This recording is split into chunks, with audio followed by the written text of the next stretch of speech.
Бірдеңкені армандадың ба, сол арманға жету жолында күнделікті жоспар құрып соған қадам бассаң, ол арман дейді.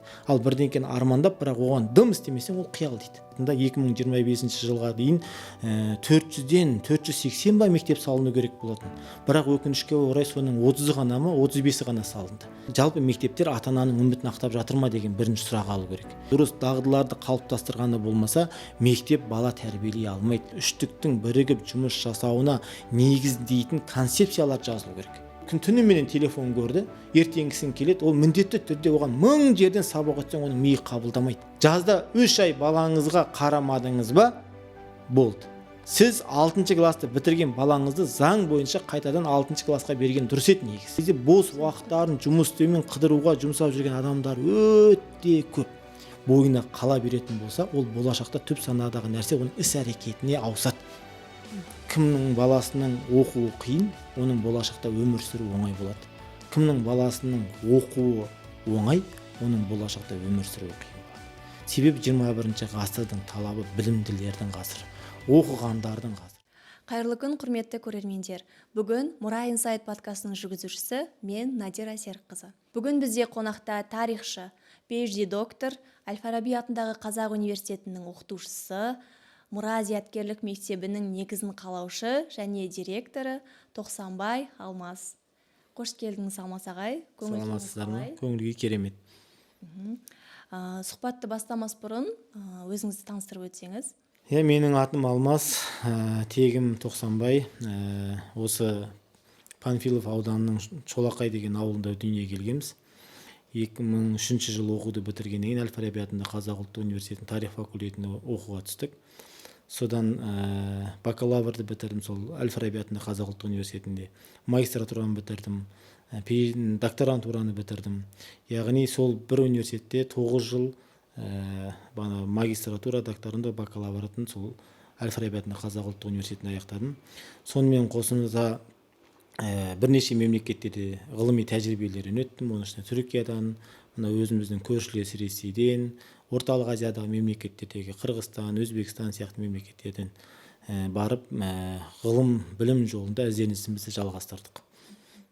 Сосын оқуды бітіргеннен кейін, оқып жүрген кезде магистратурадан бастап мектептерде жұмыс жасадым, колледжде жұмыс жасадым.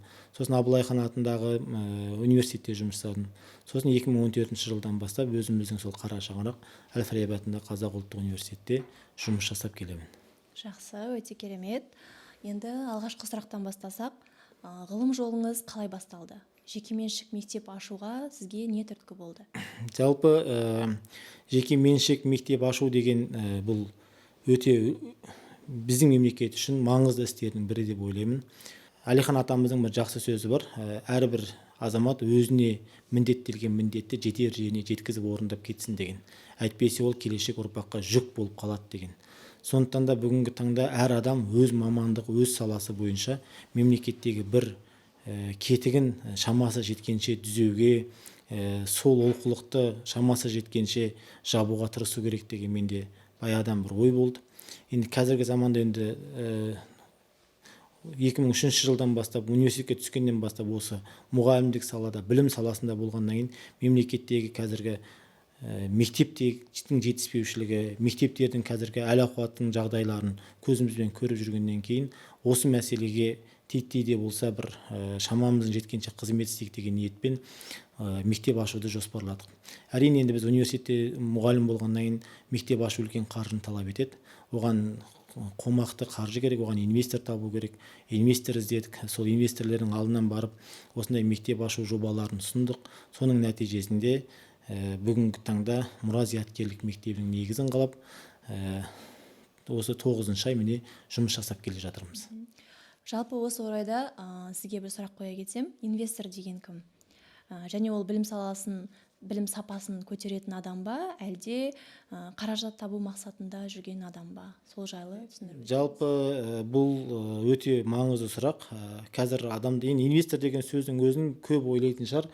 Қаражат табу мәселесінде бана бір бизнеске ақша құятын адам деп ойлайды. Негізі бұл мынау тарихшы ретінде осы жерде бір мысалдарды келтіргім келеді. Мынау қазақтың байлары қандай болды дегеннің осы бір ұшқынын осы мына ғылым білімге ақша салып жатқан азаматтардан көруге болады. Мысалға, бұрын қазақта шүлен тарату деген бір дәстүр болған. Шүлен тарату деген дәстүріне қазақтың бай жігіттері байығанда садақа ретінде өзінің жылқысының әр 10 жылқыдан бірін, даже кейде 5 жылқыдан біреуін кәдімгідей елдің алдынан айдатады. Соның ішінен әрбір 5-ші жылқыны таратып отырған болатын. Сосын барып мынау қазақ газеті ашылған кезде 20 ғасырдың басында сондай жағдайлар болды. Қазақ газетінің ашылуына, оның 5 жыл, 6 жыл бойы бағанандай бүткіл қазақ сахарасына тарауына, әрбір ауылына жетуіне ол да үлкен қаражат талап еткен. Сол кезде де осы қазақтың байларының тікелей еңбегі болған. Ең алғашқы мектептер салынған кезде, медреселер салынған кезде де бұл қазақ байларының жұмысы өте жоғары дәрежелі болған. Яғни ұлттың болашағын ойлайтын адамдар ғана ғылым білімге инвестиция салады. Ал мектепке қаржы салудан қаржы салып бағанағындай байып кетем, немесе қаржы салып одан бір пайда табам деу, бұл кәсіпкерлер үшін өте бір күрделі жұмыс. Сондықтан да біздегі осы Мұрат зияткерлік мектебінің жалғыз инвестор бар, Мұрат Оразақынұлы деген Саудабаев ағамыз. Яғни осы кісі осы мектептің ашылуына, бағанағындай мектептің негізгі тірегі аяғына тұруға осы кісінің өте үлкен қомақты қаржы жұмсалды. Енді бұны кәсіп ретінде қарайтын болсақ, біз бұны Алматыдан, не болмаса қазір ең мектеп жетіспейтін қалалардың аналитикасы қолымызда бар. Түркістан, Астана деген сияқты. Сол жақтардан да барып ашуымызға болатын еді. Бірақ Мұрат ағамыздың тікелей инициативасы болды.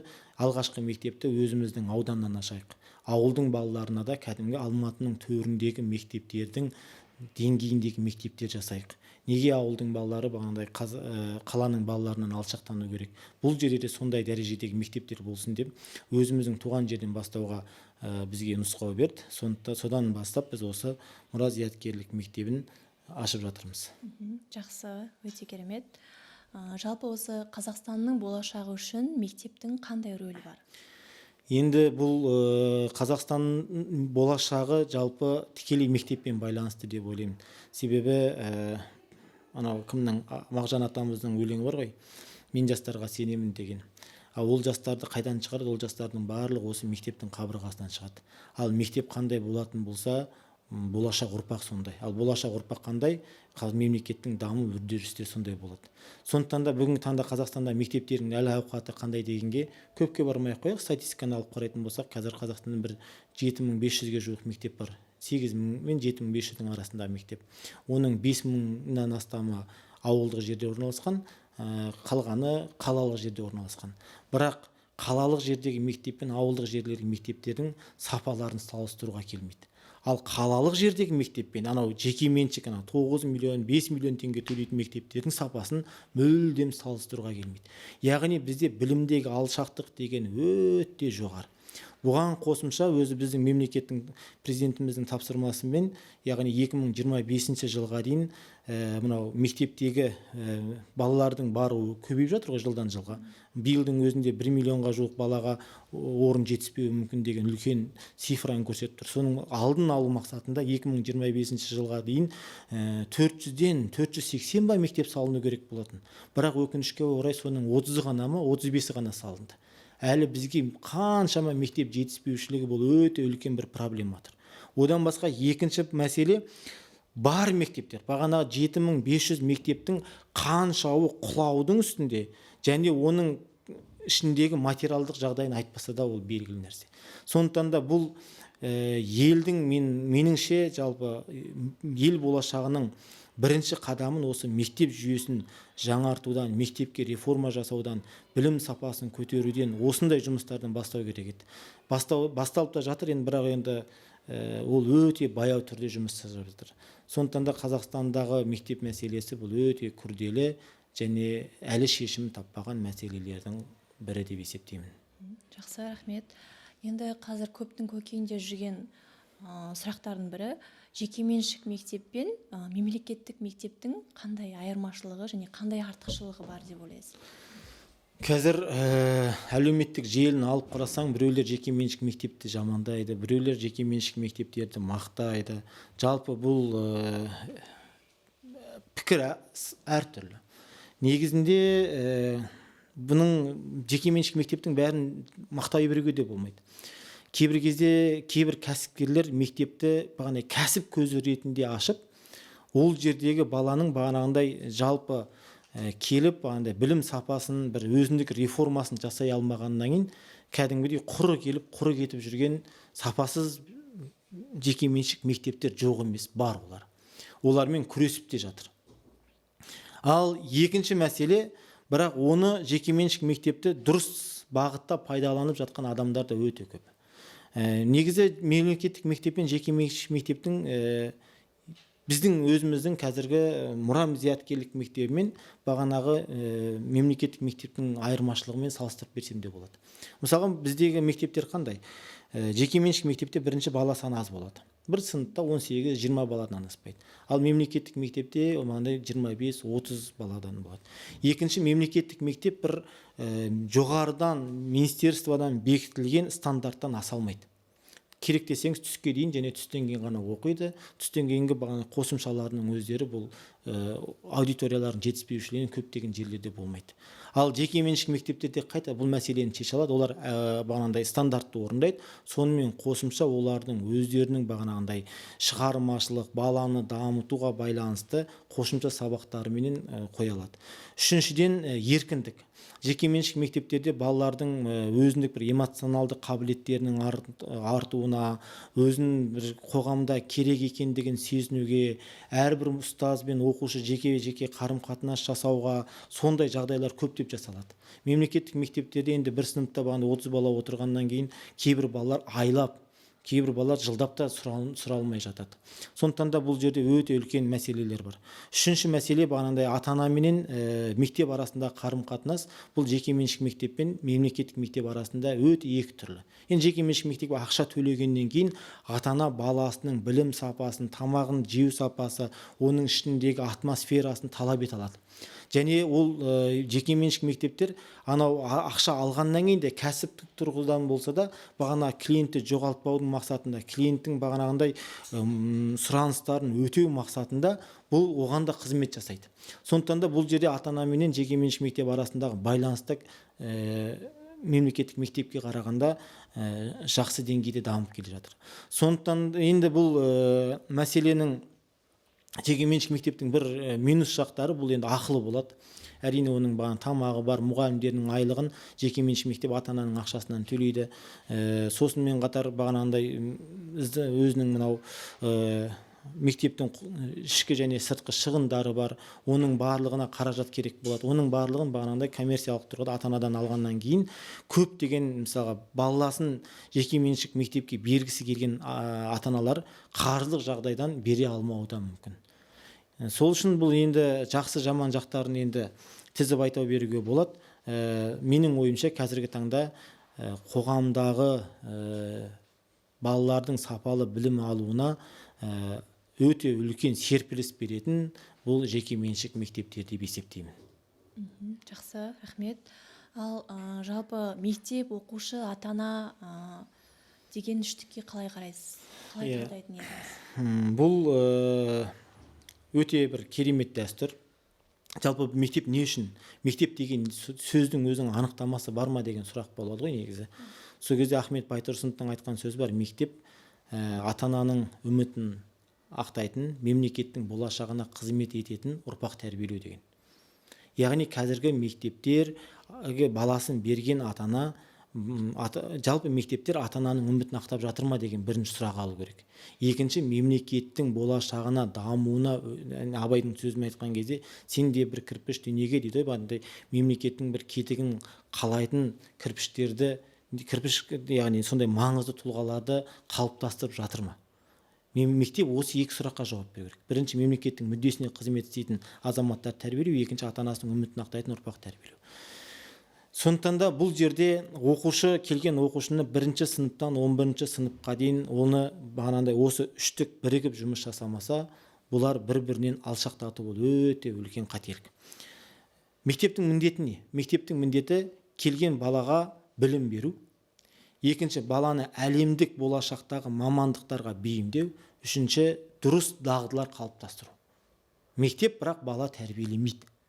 Өйткені ол мың жерден айтсаң да мектеп андай дұрыс қағидаттарға, дұрыс дағдыларды қалыптастырғаны болмаса, мектеп бала тәрбиелей алмайды. Өйткені ол жерде мысалға азаннан кешке дейін жекеменшік мектептердегі сияқты жүрмегеннен кейін белгілі бір уақытта келіп кетеді, басқа уақытта ол ата-ананың қамқорлығында болады. Сол үшін қазақта анау айтылған сөз бар ғой, 100 мектептің тәрбиесі бір әкенің тәрбиесіне жетпейді деген. Ал бала не істеу керек?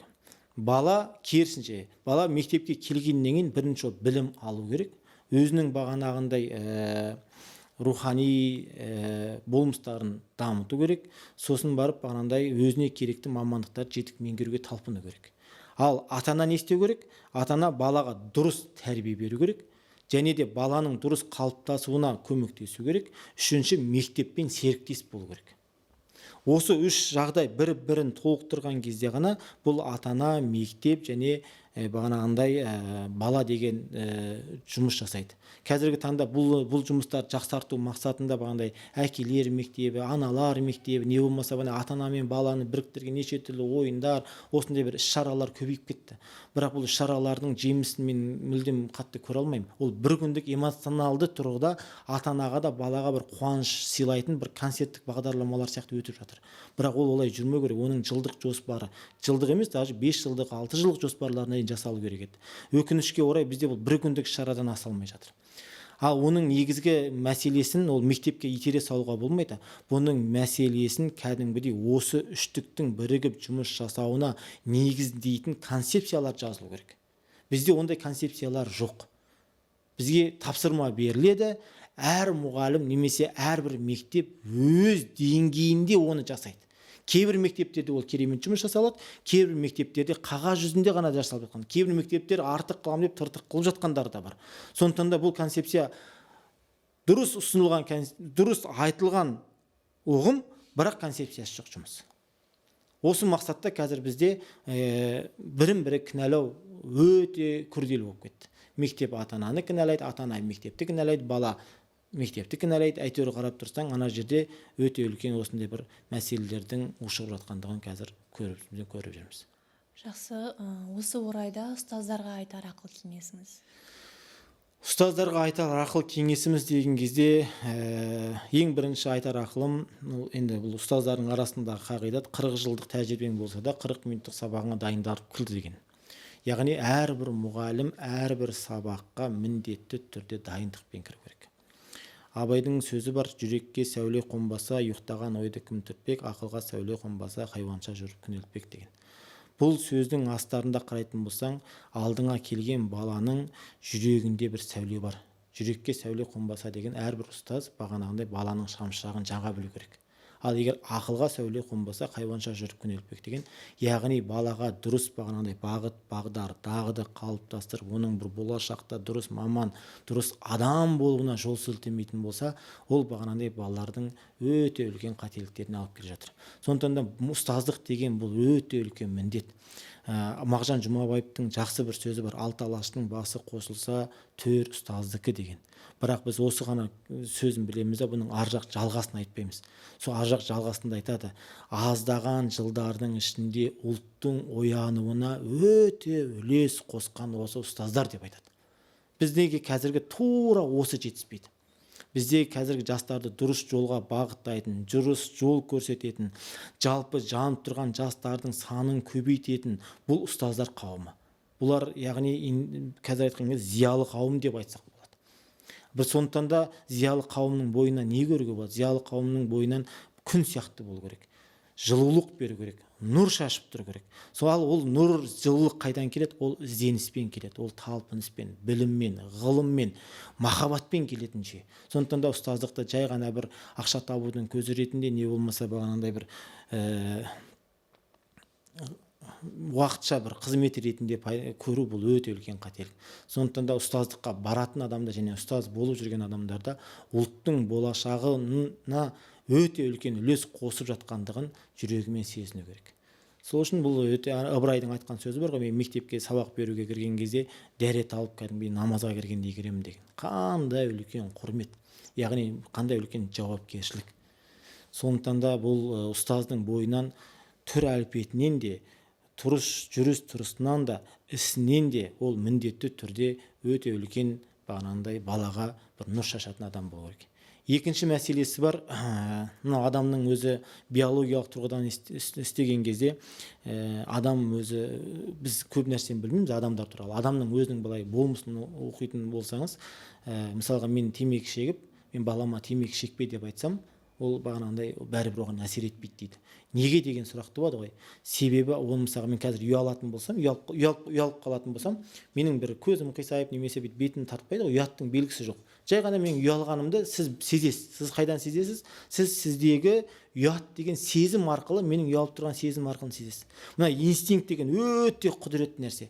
Сол үшін мұғалім де балаға бір ақыл айтатын кезде міндетті түрде оны өзі істеу керек те.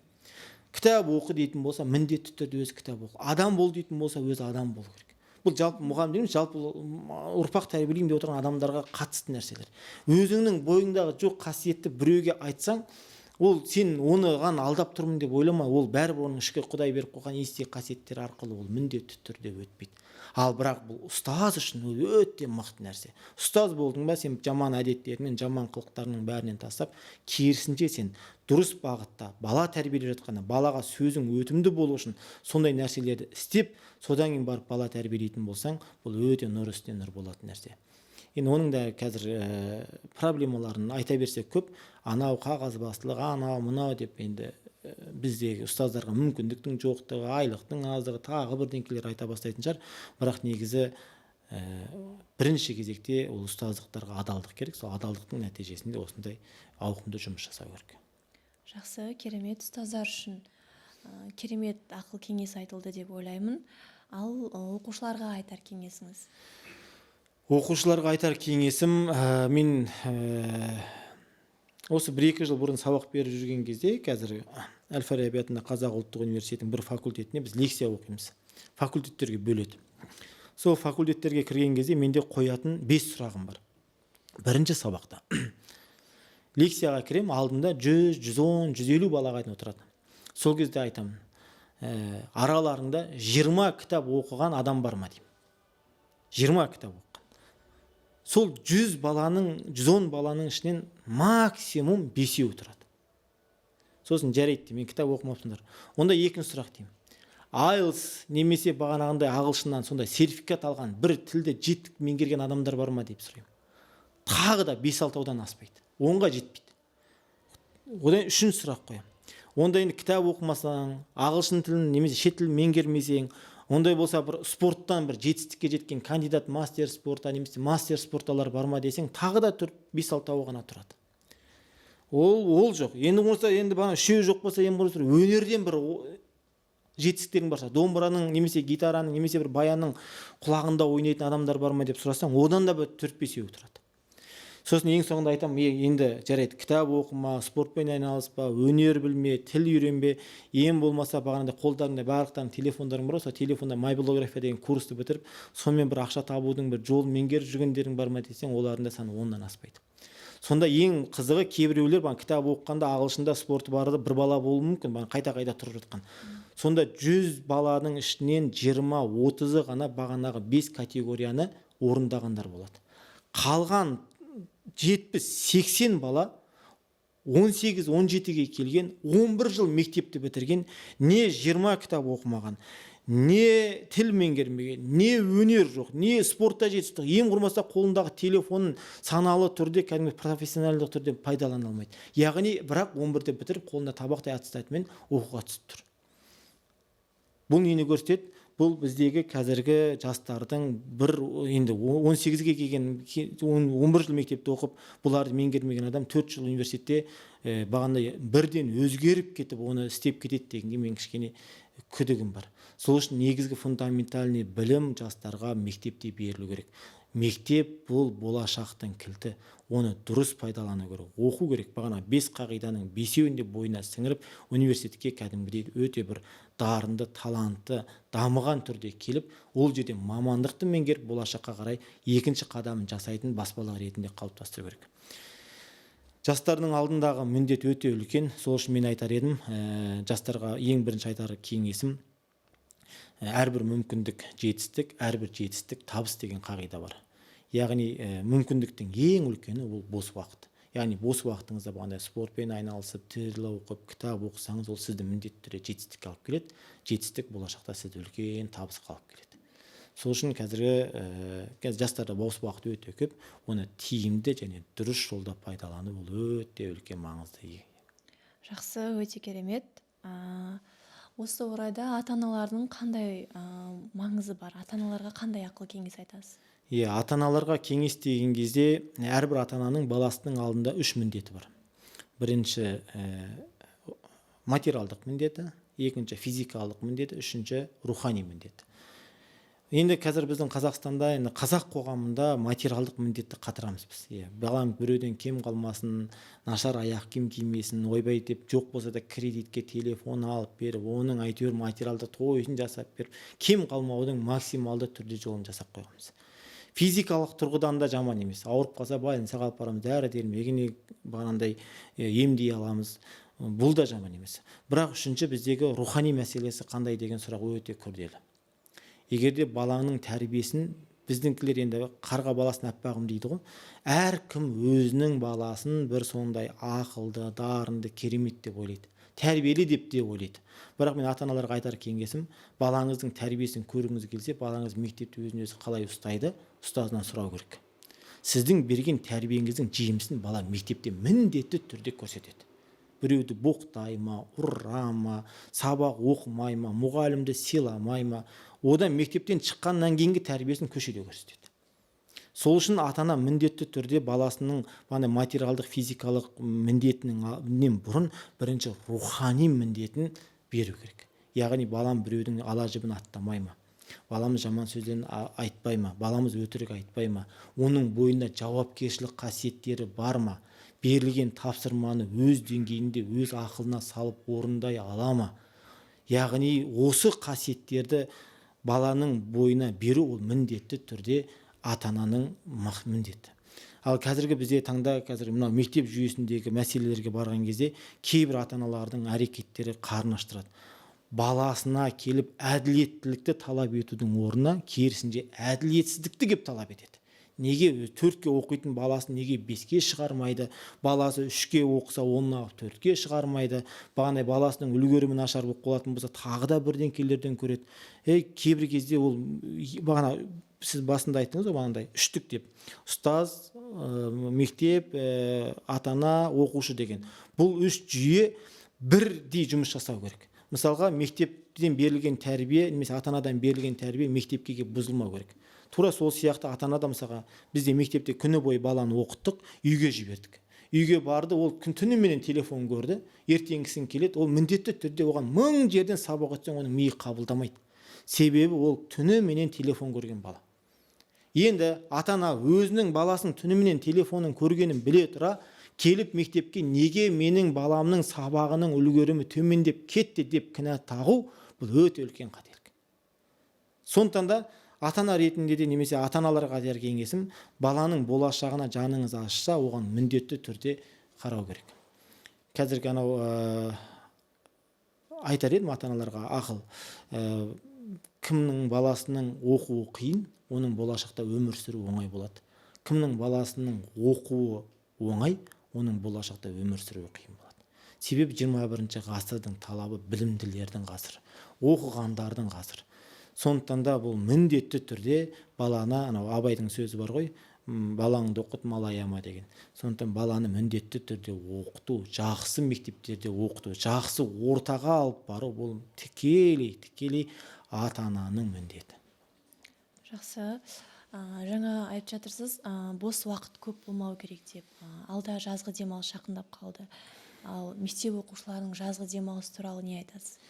Жалпы бұл өте маңызды сұрақ. Жазғы демалыс, қысқы демалыс, күзгі демалыс деген бізде демалыстар көп. Түріктің бір ғалымының бір ақылын көріп едім. Жастарға қандай ақыл айтасыз деген кезде, мен жастарға үш ақыл айтқым келеді дейді. Бұны әрқашанда естеріңізде сақтаңыз деп айтады. Біріншісі, уақытыңды босқа өткізбе деп айтады. Екінші, ойыңды бос ұстама дейді. Үшінші, жүрегіңді бос ұстама дейді. Яғни бұл өте маңызды нәрсе. Яғни бұл бағанағыдай мектеп пен ата-ана оқушы үшін өте маңызды нәрсе. Себеп 9 ай оқыған оқуды 3 ай жаздық каникулда егер бала шынымен демалатын болса, ол міндетті түрде бәрін ұмытып қалады. Ол рас нәрсе. Қазір неше түрлі мынау педагогикаға байланысты, мынау ата-аналарға байланысты, мектепке байланысты ақыл айтатын коучтар көбейіп кетті. Ол практикадан өтіп жатыр ма, ол қайдан оқып жатқан, дұрыс ақпарат па, бұрыс ақпарат па, оны сараламайды. Примерно оқып алады да, бағанағындай мынаны істеу керек, мынаны істемеу керек деп қазір ақыл айтатын адамның саны өте көбейіп кетті. Ол әлемдік тәжірибеге қарай салу керек. Әлемде балалар жазды күні қанша күн демалады деген сұрақты интернеттен терсеңіз шығып тұр. Қытай қанша апта демалады? Қытай 6 апта демалады. Корея, Жапония, Индонезия, Финляндия мемлекеттерінің бәрін алып қараңыз. 4 апта мен 6 аптадан аспайды олардың жаздық каникулдары. Ал бізде қанша? Бізде 4, 8, 12 аптаға кетіп қалады. Яғни біз 2 есе артық демаламыз. Сондықтан бұл өте үлкен мәселе. Енді бұндай мәселелерді шешу бағанағы үштіктің міндеті. Бала, біріншіден ол бала. Бала болашақтағы өзіне керекті нәрсесін ол толыққанды осознанно, қалай айтады қазақша, толыққанды білмейді. Сондықтан да ол екеуін баланы жігерлендіріп, дұрыс мотивация беріп, оны болашақта уақытын дұрыс пайдалануға міндеттеу, бұл ата-ана мен мектептің үйлесімді жұмысы болу керек. Міндетті түрде. Жазда 3 ай балаңызға қарамадыңыз ба, болды. Сіз 6 класты бітірген балаңызды заң бойынша қайтадан 6 класқа берген дұрыс еді негізі. Себебі ол бәрін ұмытып қалды. Ұмытпаса да 70-80% есінен шығып кетті. Сондықтан да бұл өте күрделі мәселе. Жаздық демалыс айларын біздің Қазақстанда өте үлкен. Оны тиімді пайдалану бағанағындай енді алдағы тұрған үлкен мәселелердің бірі. Енді біз мына Мұра зияткерлік мектебінде осы мәселені біз қазір көтеріп жатырмыз. Біздегі мысалға демалыс майдың 25-інде оқудан шығады, шілденің 5-іне дейін 2 апта, сосын тамыздың 15-нен қыркүйектің 1-іне дейін 2 апта, және ортада 1 апта демалады. Яғни 5 апта немесе 4 аптадан асырмаймыз деп отырмыз демалысты.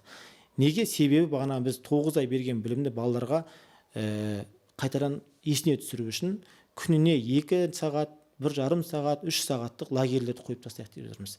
Мұның өзі бағана балаға келген кезде бір бала 3 ай бойы құры жүрмей келіп домбыра үйренсін. Не болмаса домбыра үйренгісі келмесе шахмат үйренсін.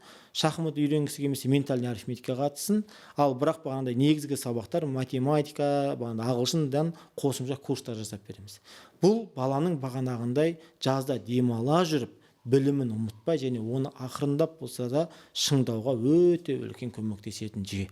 Мен бұны барлық мектептерге ұсынатын едім, барлық мектептердің басшыларына айтатын едім. Себебі жаздағы каникул болды, бала кетті, енді ода шаруам жоқ деп тастап қоюға болмайды. Жазды каникулды ата-ана, ұстаз, мектеп, оқушы болып бағанағы жоғарыдан берілген тапсырма негізі осы жазда істелетін тапсырма. Ол мерекелік шара емес. Бұл баланың білімін дамытуға, баланың ойын дұрыс қалыптастыруға, баланың уақытын дұрыс өткізуге негізделген шара болу керек. Жақсы, үздіксіз білім алу керек деп айтып отырсыз. Мұра мектебі сіздің ойыңызша әлемдік стандартқа сай ма? Енді мынандай осы мектепті ашқан кезде маған сұрақ қойылған, неге сенде сағат 9-дан 5-ке дейін оқиды, тым ұзақ емес па деген сияқты. Енді Қытайлардағы балалар қанша сағат оқиды? Оларда бағанағындай өте ұзақ. Кейбіреулері бағанағындай таңғы сағат оларда 8-де келеді, кеш сағат 6-ға дейін кетеді. Кетіп бара жатқан кезде қарайтын болсаң, үйіне барар салып, екінші тамағын ішер-ішпестен олар сабаққа дайындалады. Осы жақында менің Керім деген біздің Әл-Фараби атындағы Қазақ ұлттық университетінен қыз Жапонияға неге барып келді?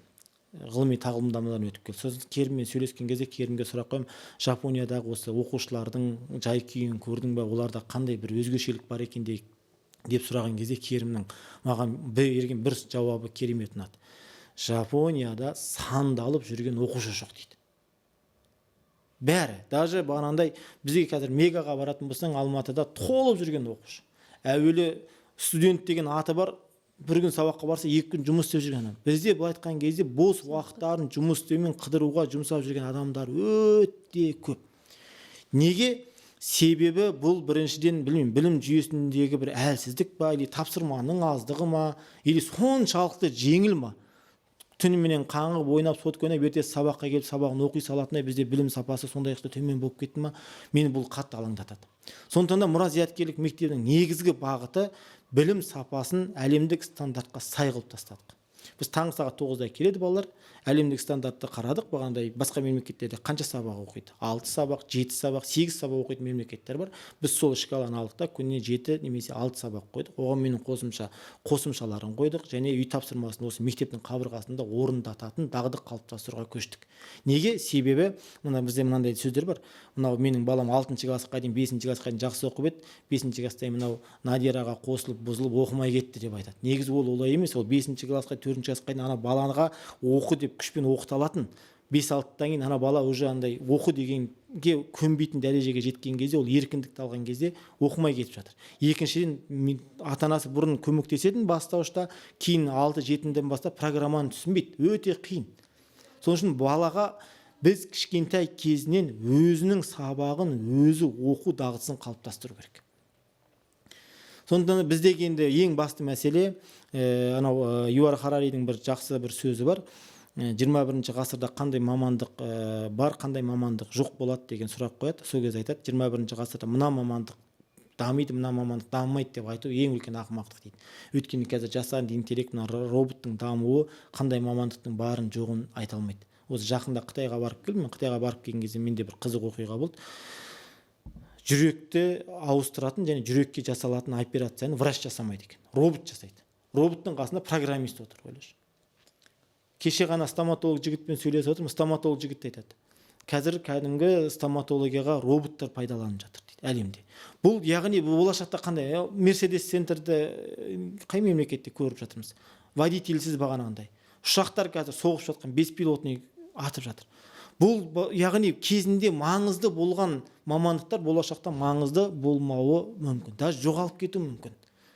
Енді балалар сонда не болады болашақта деген кезде ары қарай ананың ақылында айтады.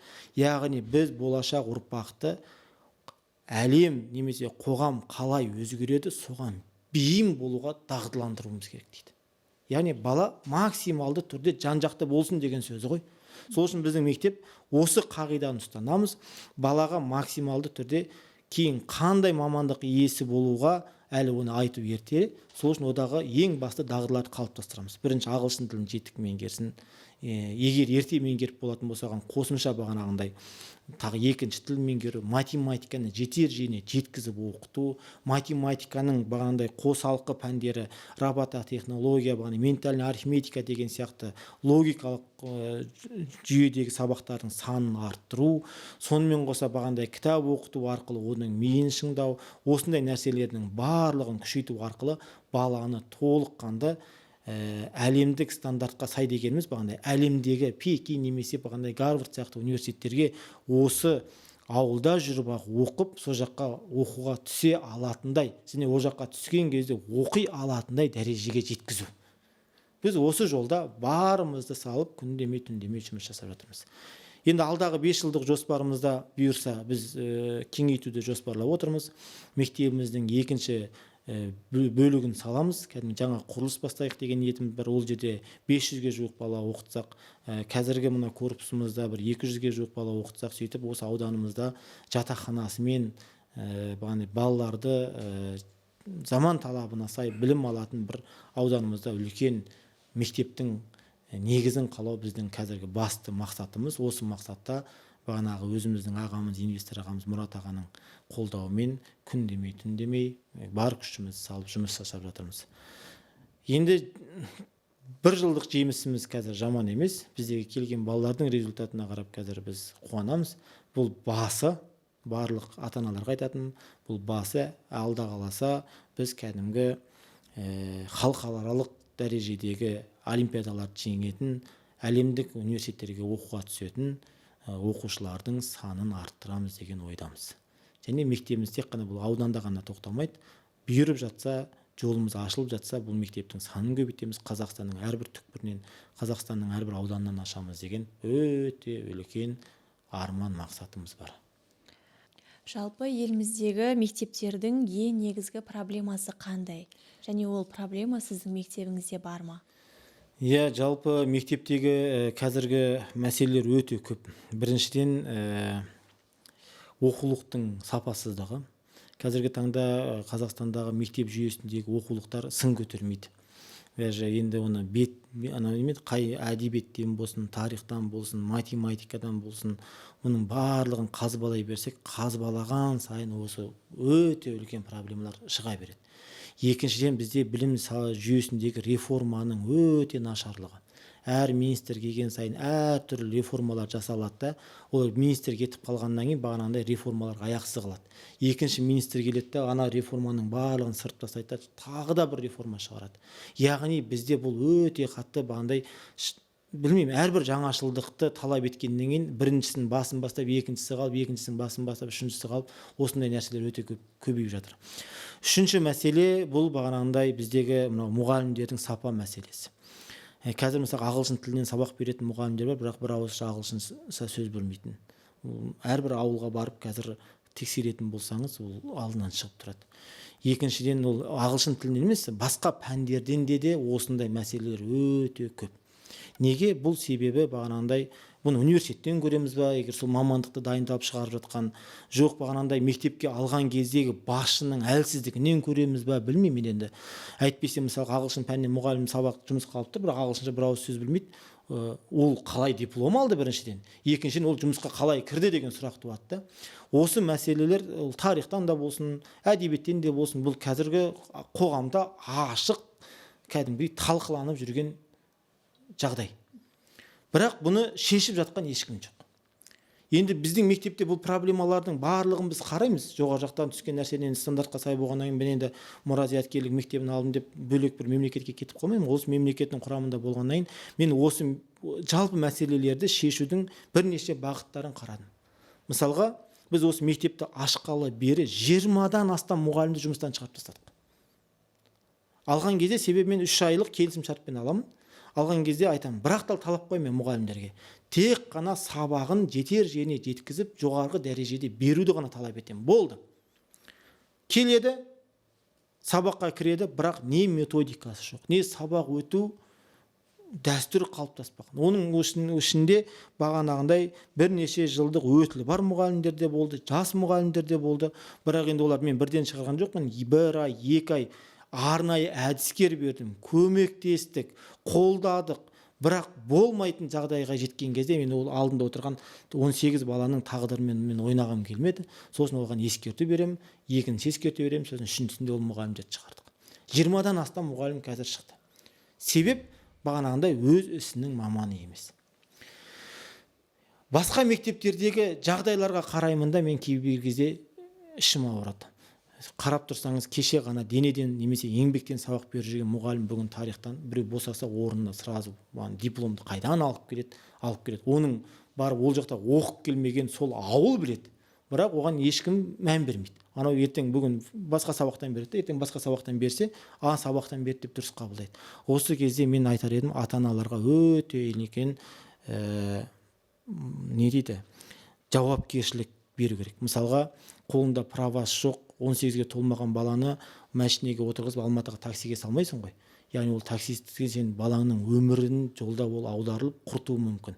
Тура сол сияқты бағанандай сабақ беріп жатқан мұғалім де анау таксидегі жүргізушінен де, ұшақтың жүргізушінен де өте сауатты, тәжірибелі болуын талап ету керек. Яғни сенің балаңа кім сабақ беріп жатқандығын сен жеттік білуің керек және сол жолда күресуің керек. Осы талап күшейген жағдайда біздегі мұғалімдердің сипаты және мұғалімдердің жауапкершілігі өзгеретін еді. Әйтпесе қазіргі енді өте бұл ауқымды мәселе. Қалалық жерде бұл мәселелер жаймен шешіліп келе жатыр. Ауылдық жерлерде бұл өте үлкен мәселе. Егер осындай талап қоятын болса, ол директорлерде қазіргі алатын адамын қарап алатын еді. Қазір көптеген оқиғалар да кездесіп жатыр. Жемқорлықтың, білмеймін, мен де өзім көрмедім, бірақ 2 адаммен сөйлессең, біреуі мектептегі жемқорлық туралы айтады. Әрбір 3-ші адамның біреуі бағанағындай мектепке қалай кірген оқиғасын айтып бере алады қазір. кімге қанша бергенін айтып бере алады. Құдайым ау, енді алдыңда 40 мұғалімнің ішінен 10-нан ақша алып оған сен қалай дұрыс сабақ өт, сені ертең шығарып тастаймын деп айта алмайды ғой, бағана құлқынан өтіп кеткеннен кейін. Ал осы жемқорлықтың да мәселесін бағанағыдай ата-ананың талабы жоятын еді.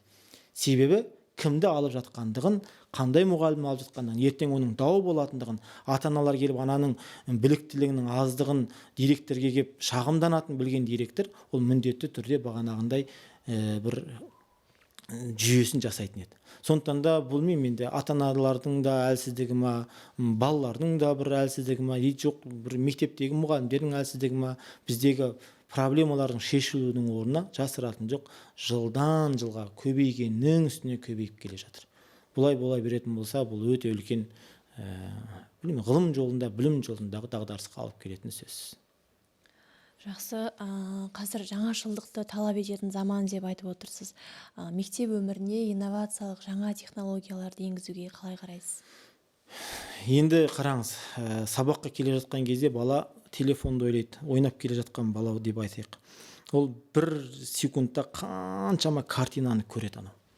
Мен анау жылап бет неше түрлі эффект береді, эффекттерді көріп кетеді. Мектепке кірді. Мектепке кірген кезде мектеп оған одан да жақсы эффект беру керек негізі. Бағанан эффектті көріп келген бала тақтаға тұрады да, қазіргі бізден тақталардың көбі интерактивті доскаларға ауыстырып жатыр. Бірақ әлі күнге дейін болса да бағанан дәстүрлі тақталармен, тек қана дәстүрлі тақталармен қолданып жүрген мектептер бар. Бұл өте үлкен, білмеймін, бір сабақтың қызықсыз өтуіне сүйемелдейтін дүние. Себебі қазір YouTube'да қаншама видеолар бар, TikTok, Instagram жүйесінде қаншама видеолар бар. Қазір сосын жасанды интеллекттің жасап берген неше түрлі білмеймін бір жетістіктер бар. Оның барлығын көрсететін бағана интерактивный панельный доска әрбір мектепте, әрбір сыныпта болу керек. Және оны мұғалім өте сауатты деңгейде пайдалану керек. Қыркүйектің 15-і деп жазып тұру, былай айтқан кезде 25-30 секунд уақыт алады. Одан жаздыңдар ма деп артқа қарау. Бұның барлығы уақыт. Егер сіз бағанағындай интерактивті доскаға тезірек алдын ала оның бәрін компьютерге салып қойған болсаңыз, бастыңыз күніңіз шығып тұр, бастыңыз тақырыбыңыз шығып тұр, бастыңыз бағанағындай оқушыларға берілетін тапсырмаңыз шығып тұр, сабақты өтіп жаттыңыз, тарс етіп видеоны қосып жібердіңіз, видеодан кейін кесіп алып астына сұрақтарды беріп жібердіңіз, оның жауабын тесте сұрап жібердіңіз, 45 минутты 90 минутқа пайдалануға болады. Яғни қазіргі замандағы бұл өте керемет үрдіс. Әлем қазір соған көшіп кеткен. Әлемнің мектептеріндегі бағана инфрақұрылымды алып қарайтын болсаң, өте керемет. 5G, интернет, бағанағының барлығы бар. Себебі бұл заман талабына сай істеліп жатқан дүниелер. Ал біздегі мектептердегі жағдайларды көріп жатсыздар. Ол интерактивті панельный доска әрбір мектепте азар болса 5 немесе 6-аудан аспайды. Оның ішінде оны қолданатын 70-80 мұғалімнің ішінде 5-6-ауы ғана қолдана алады. Қалғандар оны барып қосып өшірудің де бағанандай деңгейінде қалып қойғандар бар. Сондықтан да бұл инфрақұрылымды күшейту керек. Және инфрақұрылыммен жұмыс жасауға бағытталған арнайы сабақтарды күшейтіп, мұғалімдердің біліктілігі мен қабілеттерін арттыру керек. Себебі алдымызда өсіп жатқан ұрпақтар альфа, зетта деген ұрпақтар өсіп жатыр. Бұлар дегенің сұмдық. Бұл ұрпақтарды жеке кәдімгідей саралап қарайтын болсаң, бұл сізбен бізге қарағанда ұқсамайды. Бұлардың табиғаты, жаратылыстары мүлдем басқа. Сондықтан да біз алдыдағы болашақ ұрпақтың кім екенін, қандай ұрпақ екенін біліп, сол ұрпақтың сана сезіміне лайықты, сол ұрпақтың қызығушылығына лайықты мектептің жүйесін құрып үлгермесек, бізде ол қызықтыра алмайсың. Неге? Себебі балада қиын және оңай деген түсінік жоқ. Ол сізбен бізде балада қызығушылық және қызықпау деген ғана түсінік бар. Егер баланы қызықтыра алдың ба, бала ол сабақты оқиды. Ал қызықтырудың жолы сен телефондағы эффекттен, ол көріп тастаған эффекттен де жаңа эффекттер беру арқылы, жаңа сезімдер, жаңа эмоциялар сыйлау арқылы баланы сен өзіңе бауыруың керек. Сол кезде ғана балаға сенің сабағың өтімді болады, сенің сабағың қызық болады. Бұл біздің министрлік тарапынан, мемлекеттік тараптан кәдімгідей мектептерді бір инфрақұрылымын жаңарту деген бір 5 жылдық реформа жасап, кәдімгідей қыруар қаражаттар бөліп, мектептерді өстіп дамытпасақ, бізде мектептердің қазіргі инфрақұрылымы өте төмен деңгейде. Осы орайда Алмас ағай, мектептен бөлек қандай өмірлік дағдылар үйретіледі? Жалпы мектеп бұл ғылым, білім ордасы, тәрбие ордасы. Негізі бұл мектепте бағандай білімнен бөлек қандай дағдылар дейді. Жалпы дағдының түрі көп негізі. Жалпы мектептердегі жүйе қандай болса, бала өмірдегі бағандай ізденіс жүйесі солай қалыптасады деп есептеймін мен. Себеп анау кішкентай кезіндегі баланы біз қалай бағыттаймыз өмірге, бұл сол бағыты бұның дағдысы болып қалады. Яғни дағды деген дүниенің өзі бір өте керемет кең ауқымдағын алатын болсақ, мысалға балаға күніне тақпақ өлең жаттату, кітап оқыту, домбырада үйрену, сосын берілген тапсырманы толыққанды орындау деген сияқты дағдыларды мектепте қалыптастыру керек. Әйтпесе қазір бізде енді бар ғой, мен кітап оқу, күніне 15 минут кітап оқу, анау мынау деген нәрселер бар. Енді әлеуметтік желілерден баяғыда бір көрген ақпаратым бар. Америкада әр бір сыныпты бітірген бала 50 кітап оқиды дейді. Яғни бірінші кластың баласы өзіне лайықты бірінші кластың 50 кітабын оқиды дейді. Екінші класста 50 кітап, үшінші класста 50 кітап сөйтіп. Сосын 7-ші, 8-ші, 9-ші класста бұларға шығармашылыққа қарай бағытталады. Ол жерде өзі роман, бағанағындай кітап жазуға бағандай көмектеседі. Яғни немесе ол бағандай сурет салуға, мысалы химия, биология бағытына кететін болса, ол дағдыларын дамытуға көмектеседі. Яғни мектеп деген нәрсе баланың анау дағдысын, неге қабілетін анықтап, сол қабілетін одан да арман бағанандай шыңдауға көмектесетін дағды беріп, сол дағды арқылы жетістікке жеткізудің жолын салып беретін ғылым ордасы. Кезінде Аристотельдің анау несі бар ғой, Александр Македонскийлер тәрбиелеген кезде балаларды алып келіп тәрбиелейді. Қай бала жазу сызуға ыңғайы бар, ол балаларды ғылымға, қай бала қылыш тасуға ыңғайлы бала, оны бандай соғысқа сөйтіп өзінің бандай қабілетіне байланысты бөліп отырған дейді. Соның нәтижесінде кезінде бағандай неше түрлі адамдар шыққан. Бізде де қазақтарда да ол өте қатты дамыған болатын баяғыда. Жыр жаттату, кішкентай кезінен бағанағындай баланың қасында дұрыс сөз сөйлеу, оны ғылымға баулу деген сияқты дүниелер өте қатты көп болған. Сондықтан да мектеп баланың қабілетін анықтап, сол қабілетіне байланысты, жету жолына байланысты дағдысын дағды қалыптастырып, және оның жетістікке жетуге сара жолын салып беретін ғылым ордасы.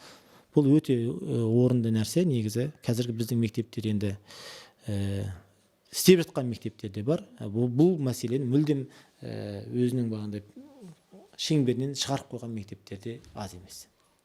Керемет, түсінікті жеткіздіңіз деп ойлаймын. Ата-ана ретінде өзіңіздің балаңызды қалай тәрбиелейсіз?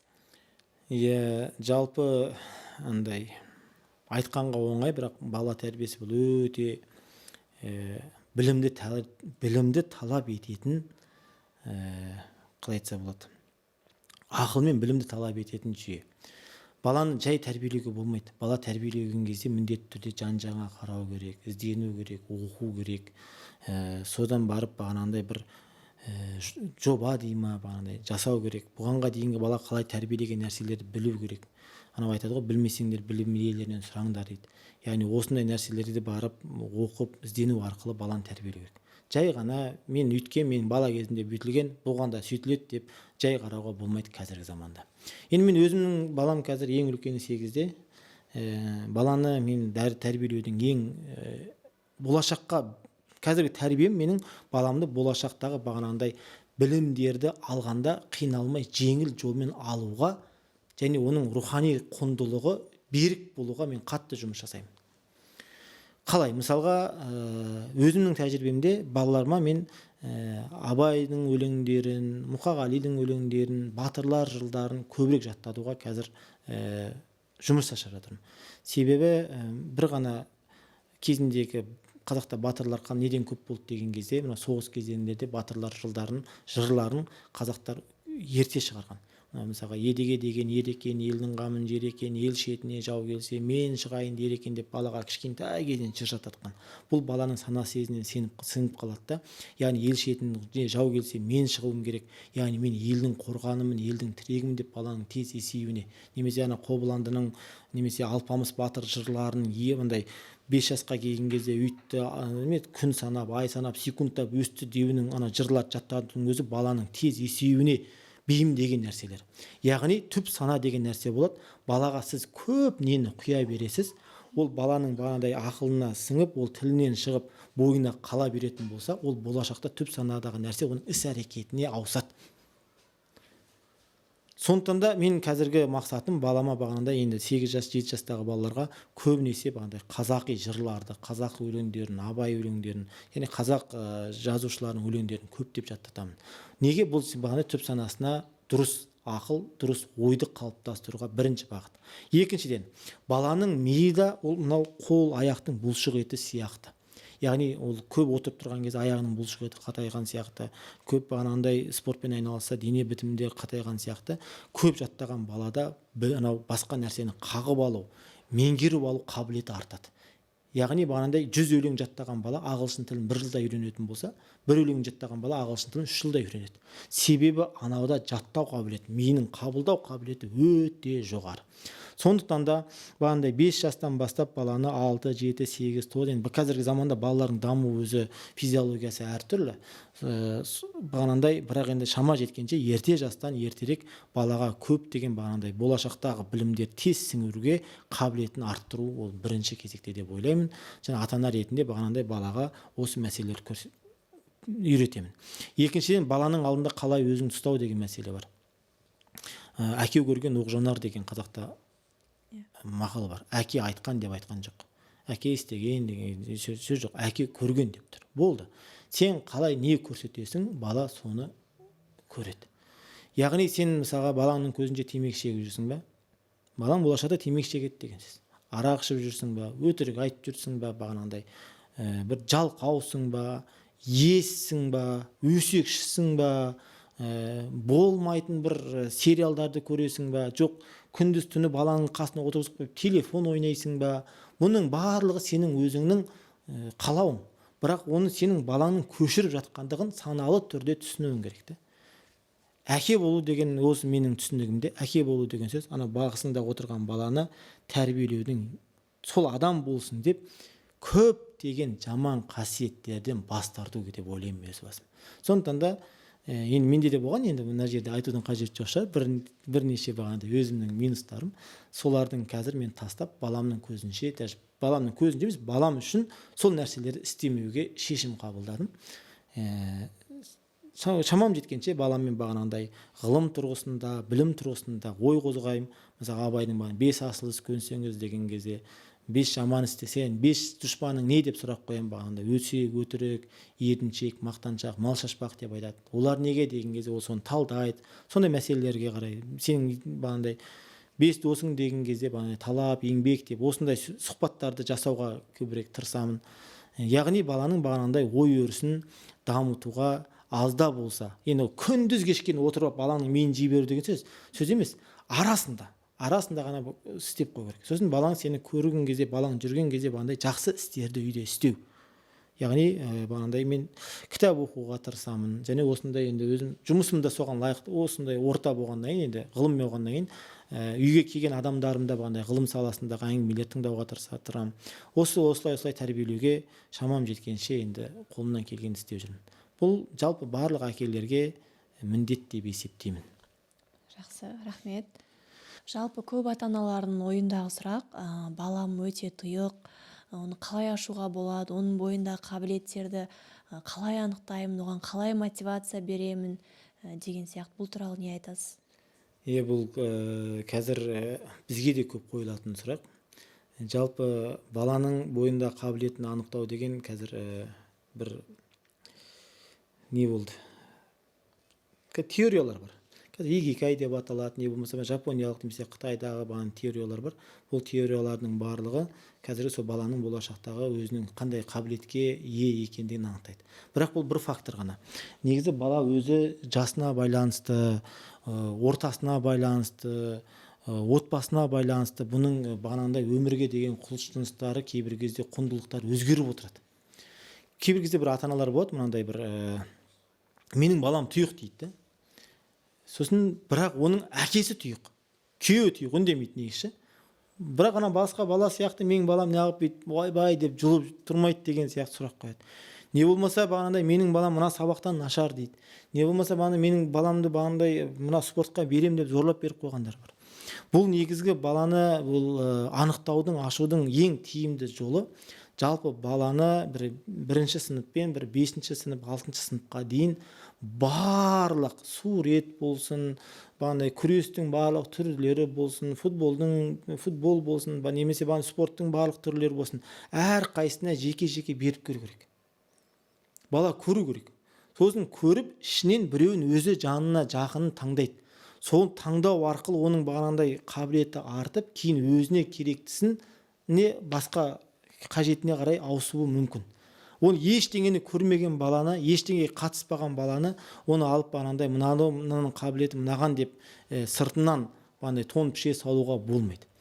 Қазір Құдайға шүкір бізде енді Қазақстанда мынау арт спорт деді, даму бала деді, барлық жағдай жасалып жатыр балаларға. Яғни баланың қабілетін ашуға бізде мүмкіндіктер өте көп. Ал бірақ енді балалар қазіргі ең үлкен проблема балаларда қазір мотивацияның жоқтығы шынымен-ақ. Ол бағана альфа ұрпақ, зетта ұрпақ дегендерде туындап отырған дүниелер. Себебі мынау телефонның бір жаман қасиеті бар екен. Оны өткенде ғылымның өзі дәлелдеп жатыр. Мысалға біздің кезімізде телефон болмады, бала кезімізде. Мен 15 жасқа келген кездегі білетін ақпаратты 15 жасқа келген кезде білгенмін. 20 жасқа келген кездегі білу керек ақпаратты 20 жасқа келген кезде білгенмін. Қазіргі мына телефонның құдіреті 8 жастағы балаға 20 жастағы баланың 20 жаста білу керек ақпараттарды беріп тастайды. Яғни сосын барып мынандай қағида бар, уақыттың бос өтуі неден деген сұрақ туады. Яғни ол анау болашаққа, алысқа үміт. Яғни қазіргі емес, айдалаға бір үміт артып қойған. Мен кейін оқу бітіргенде өйтіп кетемін, ана жаққа барғанда бүйтіп кетемін деп айдаладан 10 жылға, 5 жылдағы бір болмайтын нәрсені армандайды да, қазіргі күнмен өмір сүрмейді. Яғни арман мен қиялдың айырмашылығы не дейді ғой? Армандау деген, яғни бірдеңкені армандадың ба, сол арманға жету жолында күнделікті жоспар құрып, соған қадам бассаң, ол арман дейді. Ал бірдеңкені армандап, бірақ оған дым істемесең, ол қиял дейді. Қазіргі бізде қиялилардың жас саны көбейіп бара жатыр. Біледі, жақсы кәсіпкер болу керек екен, жақсы маман болу керек екен, жақсы басшы болу керек екендігін біледі, ол білмейді емес. Бірақ соған мүлдем қадам жасамайды. Сөйтеді, осын уақыт өткеннен кейін оның арманы қиялы болады, қиялы сосын қалады, екінші нәрсені қиялдайды. Сөйтіп негізгі бағанағындай білім алатын, бағанағындай жұмыс жасайтын кезде осы мотивацияның жоқтығынан бағанағындай дүниелер қорғалып бара жатыр. Енді бұны мотивацияны берудің қандай жолдарын енді мен талай жерден оқыдық, іздестірдік, бірақ бұған бір нақты бір жауап таба алмадық. Мотивация дегеніміз, анау Абайдың сөзімен айтқан кезде, адам болу оңай, адам болып тұру қиын деген. Қазір адам болдым, болды, бүгіннен бастап дейсің, бүгін істейсің, ертең істейсің, оның аргүні қалады. Ал негізі бұл жолда жету үшін балаға білмеймін енді бір тұрақтылыққа үйрету керек, дисциплинаға үйрету керек сияқты. Яғни оның кішкентайынан бағана әңгіменің басында айтылған кішкентайынан жетістікке жету дағдыларын қалыптастыру керек бала бойында. Оның бойына балаға ең бірінші кезекте бірінші берілетін қасиет жауапкершілік.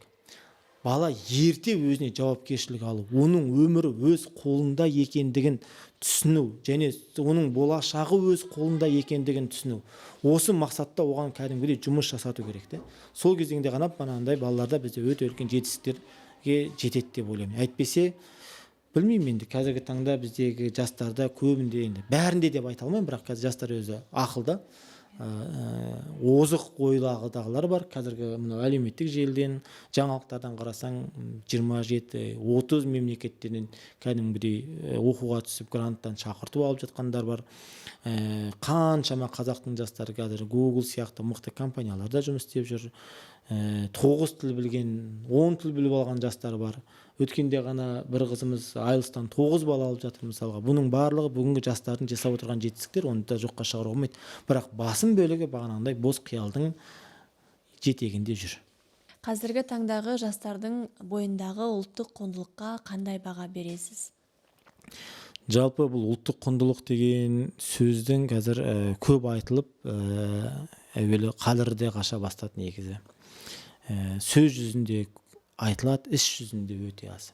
Ұлттық құндылық деген не? Жалпы ұлтқа тән дүниелерді баланың бойына сіңіру.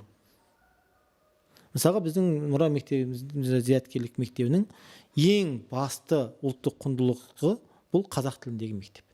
Қазақ тілінде болады және бола береді. Неге? Өйткені тілін білмеген адамнан оның бойында ары қарай басқа бір ұлтқа деген қасиеттерін арттыру мен оны көре алмаймын. Екіншіден, және ұлтқа қызмет істеуінде бұл бір бағыт осы. Мысалға біздің мектепке 17 бала келді. Орыс сыныбында оқып жүрген 17 бала келді. Соның енді екеуі кетіп қалды, бірақ 15-і қазір қазақ болып кетті. Қазақша еркін сөйлеп, қазақ класына бейімделді. Және оның қазақ класына бейімделуіне арнайы мұғалімдер бердім. Сөйтіп жұмыс жасадып, бағанандай, маған қазір мұра мектебінің бір жетістігін айт дейтін болса, мен 15 қазақтың қарадомалақ баласын, орыс мектебінде оқып жүрген 15 қазақтың баласын қазақша сөйлеттім деп айтатын едім. Одан кейін қазақтың жалпы бойында қандай құндылықтар бар? Бұл өнер құндылығы, рухани құндылығы деген сияқты құндылықтарға бөлінеді ұлттық құндылықтың өзі. Бұларды ара жібін ажырату керек. Яғни, мынау күй шерту, домбыраны әрбір қазақ емес, нағыз қазақ емес, нағыз қазақ домбыра деген сөз бар ғой. Яғни, қазақ болғаннан кейін қазақтарға ғана тән өзінің бағандай ұлттық өнері бар. Ұлттық өнерінің ең көшбасшысы домбыра. Яғни қазақ болған адам бірінші кезекте өзінің ұлттық аспабында бір рет болса да домбырамен өлең айтып, немесе домбырамен бір күріш шертуге міндетті. Бұның мынасаға баяғыда бір мынау Инияз дейді ғой, қазіргі Абылай хан атындағы университетте жұмыс істеп жүрген кезде, енді атын айтпай ақ қояйын, бір апайымыз сол бір өзінің коллегаларымен бірге Әзербайжанға неге барады? Конференцияға барады. Сол конференция болады, оны түркі тілдері конференциясы мекен. Сол конференция біткеннен кейін бір дастархан жайылады. Дастархан жайған кезде дастарханда бағанда әр ұлт өзінің тілінде өлең айта бастайды. Өзбек бауырларымыз бағандай дудар несін алып шығып, олар бір өлең айтады. Қырғыз бауырларымыз қалпағын киіп тағы бір өлең айтады. Анау тағы бір өлең айтады. Сол кезде біздің мына Қазақстаннан барғандар 4-еу ма 5-еу мұғалім барған негізі. 5-еуі де орыс тілді екен де, бір еуі де бір қазақша өлең білмейді екен. Масқарғанда қазақтар айтындар деген кезде біз жер болдық дейді. Сол кезде ана ішінде жүрген бір Әзербайжан Абайдың көзімнің қарасын біледі екен, сол айтып біз соған қосылдық дейді. Көрдіңіз ба? Бұл өнердегі құндылық. Яғни ұлттық құндылық деген нәрсеге әрбір адам жұмыс жасағысы келсе, ата-ана ретінде жұмыс жасаған кезде балаң міндетті түрде қазақша сөйлеу керек, міндетті түрде қазақтың бір өнерін бойына сіңіру керек. Одан кейінгі құндылықтар ішкі рухани құндылығы. Қазақ қандай халық? Қазақ қонақжай халық. Яғни қазақтың мақалдарының өзі соған арналған.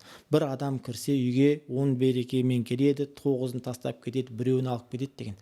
Баланың бағандай тәрбиесі нашар болса, балаң тыңды алмаса, үйіңе қонақ шақыр деген. Қазақтың өзінің қасиеті сол. Қазақ одан жомарт болған, мәрт болған. Төле бидің оқиғасы бар. Төле би келе жатып бір ауылдың шетіне келген кезде құдай қонақпыз дейді. Бір кішкентай бала жүр екен. Құдай қонақ болсаңыз, 2 қой жегіңіз келсе, біздің үйге қоныңыз, 1 қой жегіңіз келсе, анау байдың үйіне барып қоныңыз дейді. Сол кезде бағанағындай Төле би атын алады, ана үйге қарай жүреді. Сол кезде қасындағылар айтады ғой, "Ой, биеке, неге сіз мынау 2 қой соям деп отырған адамның үйіне тоқтамай, анау бір үйге кетіп 1 қой соям дегенге бара жатырмыз дегенде, бұның үйінде бір тал қойы, ішінде қозысы бар дейді, буаз қой дейді. Бұл соны айтып тұр дейді. Егер түссеңдер, бағана буаз қойымды сойып берем деген мәрттік та бұл. Көрдің бе? Яғни бізде осындай қазіргі тәрбиелеген кезде, ұлттық құндылыққа тәрбиелеген кезде, біз қазір ұрпағымызды мәрттікке, жомарттыққа тәрбиелеп жатырмыз ба? Жоқ, бізде керісінше эгоизмге тәрбиелеп жатырмыз. Берме, өзің ғана же, бағанағындай білмеймін, енді бір әлеуметтік мәселелердің барлығы бізде қазір қатты қаралып кетіп жатыр. Үшінші, қазақтың құндылығы не еді? Қазақтың ең құндылығы бұл әулеттік система қазақта. мысалға бұрын қазір қай қазақтан сұрасында сенің атаң кім болған дейтін болсаң, менің атам бай болған дейді. Менің атам тақыр кедей болған деген қазақ жоқ. Неге? Себебі қазақтың мысалға 5 жігіт болатын болса, бір әкеден тараған 5 ұл. Оның ішіндегі біреуі бай болатын болса, мына төртеуінің бала шағасы бағанағындай той, томалақ, құда, жекжат бағанаған бір-біріне көмектесу арқылы мәселені шешіп тастап отырған. Қазіргі таңда біздегі әулеттік жүйелердің нашарлығынан ағайынмен ағайын, бауырмен бауыр араласпайтын дәрежелерге бізде кетіп бара жатыр. Бұл да бағандай құндылықтың құлдырауынан туып отырған нәрселер. Үлкенді сыйлау, кішіге құрмет, бағанандай қыз баланың, ер адамның алдынан жолын кеспеу деген нәрселер уже бізде арман болып бара жатыр. Қазір мынау европалық дамыған бірдеңке деген сияқты бір желеулерді алып алғанбыз. Әуелі күйеуі әйелін сыйлаудан, әйелі күйеуін сыйлаудан қалып бара жатыр қазір. Бұның барлығы бағандай ұлттық құндылықтың баланың бойына бозбала кезінде дұрыс дер кезінде берілмегеннің кесірінен қазіргі мынау даже бағандай әлеуметтік мәселеміз, біздің отбасылық мәселелеріміздің барлығының қазіргі таңда ақсап жатқаны осыдан. Сол үшін бұл ұлттық құндылық деген өте күрделі мәселе. Бұны бағанағы сияқты бір шоу ретінде істеудің қажеті жоқ. Әрбір балаға, яғни қазақтың бойындағы бар құнды қасиеттерін сіңіру керек. Оны ата-ана, мектеп, оқушы деген жүйеге енгізу керек.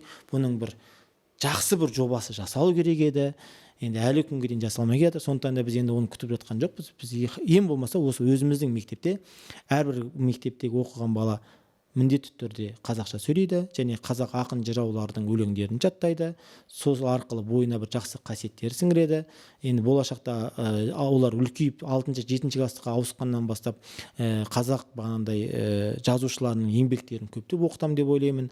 Сонымен қатар бағандай қазақтың өнері домбырада міндетті 2-3 күй орындап, 1-2 өлеңді домбырада орындай алатындай дәрежеде шығару керек. Ал ары қарайғы құндылықтарын шамамыз жеткенше береміз деген ниеттеміз. Жақсы, өте керемет. Алға қойған арман мақсаттарыңыз орындалсын. Бүгінгі сұхбатқа уақыт тауып келгеніңіз үшін рахмет. Ал құрметті көрермендер, Мұра Инсайт айдары жалғасын табады. Әлі де сіздермен болашақта бала тәрбиесі жайлы көптеген ақпараттар беретін боламыз. Біздің каналымызға тіркеліп, қолдау көрсетіп отыруларыңызды сұраймыз. Мұра зияткерлік мектебіне қош келдіңіздер. Сіздерді Мұра зияткерлік мектебімен таныстыратын боламын. Мектебіміздің кіре берісінде күзет бөлімшесі орналасқан. Міндетті түрде қазіргі таңда әрбір ата-ананың кіріп шығуы және оқушының кіріп шығуы терең бақылауда. Мектебіміздің ауласы толық қоршалған. Балалар үзіліс уақытында сыртқа шығып кету қаупі өте қатаң сақталады. Себебі көшеге де қазір көліктер көп жүреді, сондықтан да бізде балалардың қауіпсіздігі үшін міндетті түрде қауіпсіздік жүйесі терең бақылауда. Мектебіміз толыққанды камералар жүйесімен жабдықталған. Мектептің іші және сырты, асханасы барлығы толық камерамен, бейне бақылауменен бақыланады және ол сақталып тұрады. Қандай да бір оқиға болсын, керек десеңіз балалардың жүгіріп жүріп құлап қалғанның өзін біз камерадан қарап, қалай құлап қалды, біреу итерді ме, ойнап жүріп құлап қалды ма, соған қайта анықтай аламыз.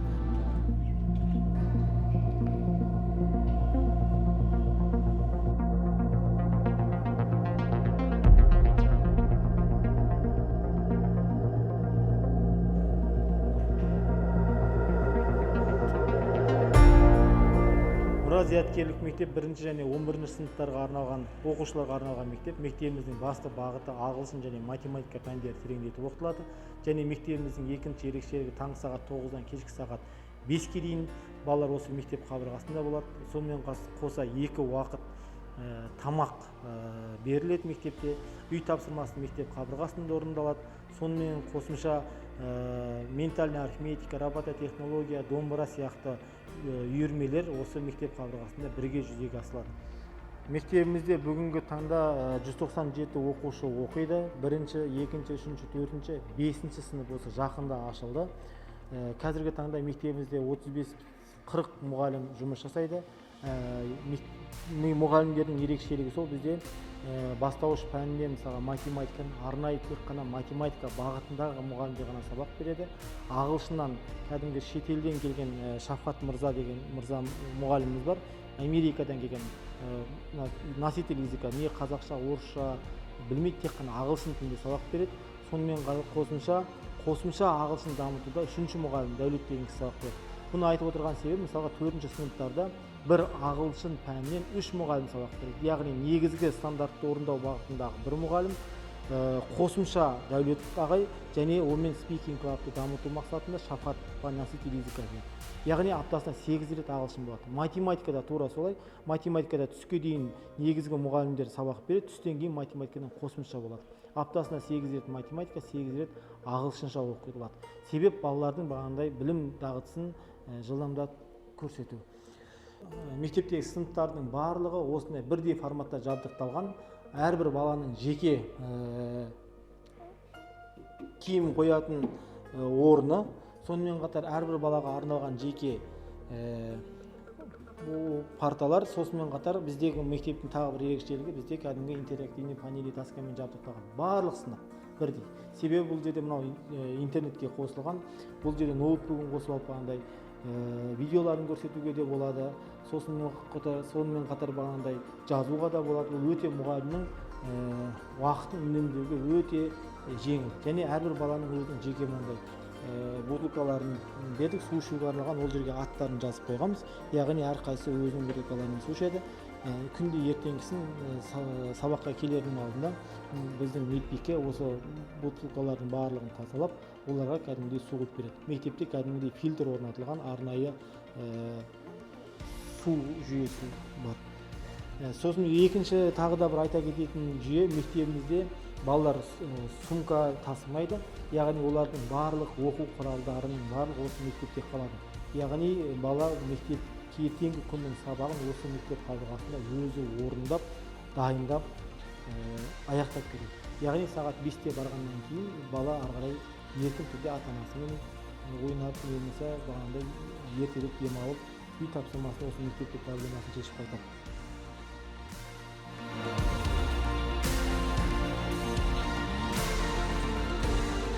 Мектебіміздегі тағы бір айта кететін ерекшелік, бұл біздің мына Book Reader деген құрылғымыз. Бұл жерде барлық кітаптар жүктелген. Қарап тұрсаңыз міне көрініп тұрған ана тілі, музыка барлығы осы Book Readerдің ішінде. Book Readerдің ерекшелігі бұл міндет кәдімгі медицина сарапшыларымен нұсқауы бар. Бұл ешқандай көзге зиян емес. Қанша қарасаңыз да баланың көзіне еш зиян жоқ. Және бұның ішіне барлық кітаптарды біз жүктеп қойғанбыз. Мысалы ана тілін басып қалатын болсаңыз, ана тіліндегі өтілген тақырып осылай тұрады. Яғни кейбір кезде мынау бағандай кітапты ақтарып алып салып, оның ішіндегіні қайта қоюға қарағанда бұл электронды жүйе өте жылдам және баланың жұмыс жасауына ыңғайлы. Бұл әрбір балаға 197 бала оқиды, 197 балаға жеке Book Reader берілген. Мектебімізде мынау фильтрленген су жүйесі бар. Яғни бұл жерде кәдімгідей балалар өзіне несін келеді, бағана өздеріндегі бутылкаларына келіп, өздерінің суларын құйып алады. Немесе ішкілері келетін болса, осылай басып ішеді.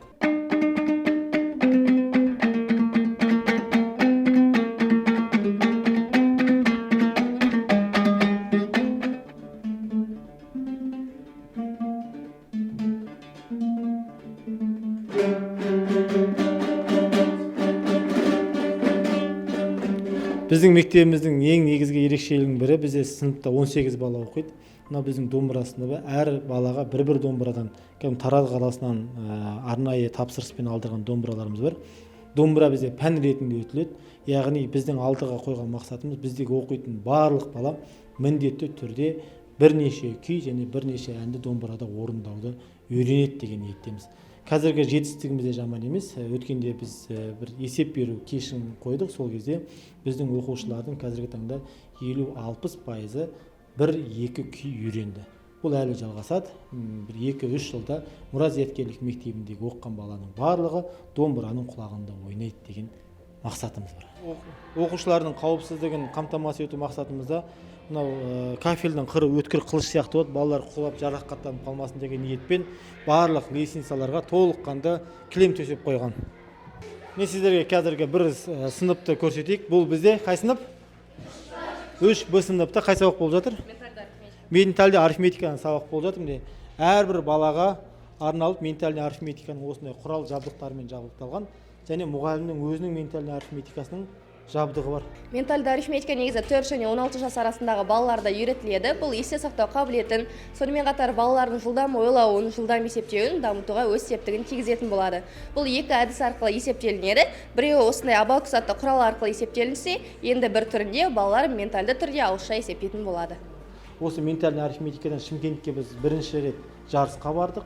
Еш жерде ментальный арифметикаға қатыспаған, өзіміздің мектепке келіп үйренген балалар Шымкентке жарысқа барып, халықаралық жарыстан 2 баламыз бірінші орын, 1 баламыз екінші орын алып келді. Болашақта бізде ментальный арифметикадан халықаралық жарыстар көп. Осы оқушыларымыздың барлығы сол жарыстардан топ жарады деген ойдамын. Біздің мектебіміздегі тағы бір ерекше сабақ бұл мынау робототехнология деген сабақ. Қазір робототехнология деген бұл енді баланың моторика, методикасының дамуы, сонымен қатар мынау заманауи ғылымның бастауы деп айтсақ болады. Сондықтан да біз бұл бірінші жыл болғаннан кейін ең жеңілін алып келдік. Яғни бұл бірінші этабы. Бұл жерде балалар өздерінің фантазияларымен 300-ге жуық бандай роботта, машина, бандай неше түрлі нәрселер құрастырады. Мына жерде кәдімгі арнайы планшеттер бар. Осы планшеттегі жасалған жүйеге байланысты оқушыларымыз сұрайды. Неге бұл жерде көріп отырғаныңыздай, қарасаңыздар, мына жерде 10 партамен 10 робототехнологияның жабдықтарын жасадық. Себеп біздегі балалардың саны 18 болғаннан кейін робототехнологиялық жұмыс бұл командалық жұмыс. Әрбір 2 балаға бір планшетпен бір робототехнология ұсынамыз. Сонда көріп тұрыңыздар, міне әр қайсында жеке-жекеден қалыптасқан. Яғни біздегі сыныпқа келген кезде бір бала бүйтіп мынандай құрылғы жетпей қалды деп отырмайды. Әр екіден бір сабақта 90 минут бойы аптасынан бір рет осындай робот құрастыру жұмыстары жүріп жатыр.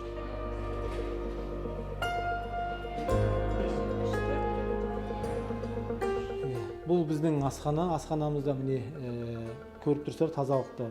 Бізде тазалық өте жоғарғы деңгейде. Мына бөлігі бізде тамақ жасайтын бөлік. Яғни бізде тамақ жасайтын бөлік кәдімгі стандартқа сай пештермен, газбен барлығымен қамтамасыз етілген электронды. Келесі мына жерде бізде тамақты мына жақтан алып шығады. 100 балаға арналған асханамыз бар. Яғни бұл жерде 2 уақыт тамақ беріледі. Бізде байқағанымызда бізде буфет деген нәрсе жоқ. Және екінші ерекшелігі бізде телефон ұсталмайды олар. Таңғы сағат 9-да келіп, кешкі 5-ге дейін мүлдем телефон қойылмайды. Және бізде буфет қоймайды, себебі ештеңе сатылмайды. Шоколад, кола, макси чай деген сияқты дүниелер сатылмайды. Балалар біздің өзіміздің жасаған диетический тамақ дейді ғой, мемлекет рұқсат берген тамақтармен тамақтандырамыз. Сосын тағы да бір айта кететін осы жерде ерекшелік, бізде керек десеңіз, балалардың туған күндері тағы бір нәрселер болған кезде, іс-шаралар болған кезде біз сырттан мүлдем тамақ әкелгізбейміз. Бұл біздің мектебіміздің басты қағидаты. Яғни бала азаннан кешке дұрыс тамақтану керек және телефонсыз мектеп.